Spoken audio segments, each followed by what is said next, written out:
Hello दोस्तों, आजकल digital का ज़माना हो गया है। कई बार लोग ऑनलाइन पैसे ट्रांसफ़र करते हैं, लेकिन ऑनलाइन ट्रांसफ़र करते वक्त अगर गलती हो जाए, गलती से किसी दूसरे के अकाउंट में पैसा चल जाए, तो कैसे आप उसे वापस पा सकते हो और क्या है सही तरीका, जानिए इस पूरे वीडियो में। लेकिन अगर आप पहली बार इस वीडियो में आए हैं तो चैनल को सब्सक्राइब करके बेल आइकन दबाना ना भूलें। तो मौजूदा वक्त में बैंकिंग संबंधित कई सारे काम ऑनलाइन और डिजिटल तरीके से होने लगे हैं। खासतौर पर लेन देन, बिल पेमेंट, रिचार्ज जैसे अधिकतर काम हम लोग ऑनलाइन तरीके से ही कर लेते हैं। लेकिन कई बार ऐसी समस्या आती है कि हम गलती से पैसा किसी अनजान या दूसरे अकाउंट में ट्रांसफ़र कर देते हैं, जिस वजह से हमें दिक्कतों का सामना करना पड़ता है। कई लोगों के मन में इस सवाल आता है कि अगर हमने गलती से ऐसा पैसा दूसरे के अकाउंट में ट्रांसफ़र कर दिया तो हम क्या करें, कि हम पैसे दोबारा प्राप्त कर सकते हैं।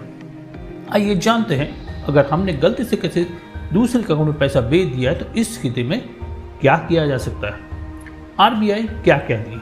आरबीआई के अगर हम नियम की बात करें तो भुगतान निर्देशकों के सही इनपुट प्रदान करने की जिम्मेदारी विशेष रूप से लाभार्थी खाता संख्या की जिम्मेदारी प्रेषक प्रवर्तमान यानी कि पैसा भेजने वाले की होती है। किसी अकाउंट में पैसा भेजते वक्त लाभार्थी के नाम का अनिवार्य रूप से उल्लेख किया जाता है, लेकिन क्रेडिट या पैसा ट्रांसफर करने के लिए सही अकाउंट नंबर का होना सबसे ज़्यादा ज़रूरी है।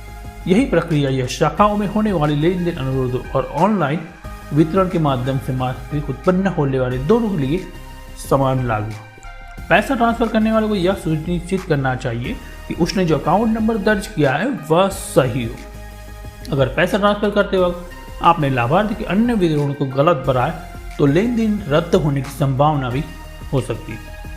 आप पैसा कैसे वापस पा सकते? अगर आपने गलत अकाउंट में पैसा भेज दिया है तो सबसे पहले आप अपने बैंक को इसके बारे में सूचित करें।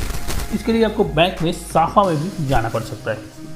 इसके साथ ही आपको लेन देन की तारीख और समय के साथ साथ आपका खाता नंबर, उसे खाते को भी नोट करना भी जरूरी है। आप सभी बैंक खाता में लेन देन की जानकारी की शिकायत करने के लिए लिखित में एप्लीकेशन दायर कर सकते हैं। अगर संभव हो तो ट्रांजेक्शन की कोई प्रति या फिर स्क्रीनशॉट भी उपलब्ध कराएं।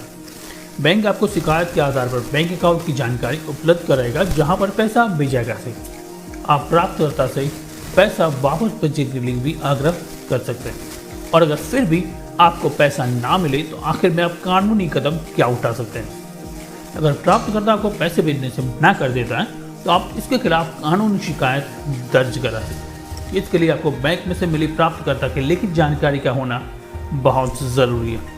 तो दोस्तों, कैसी लगी आपको इन्फॉर्मेशन? अगर आपको अच्छी लगी है तो वीडियो को लाइक करके दोस्तों के साथ ज़रूर शेयर कीजिए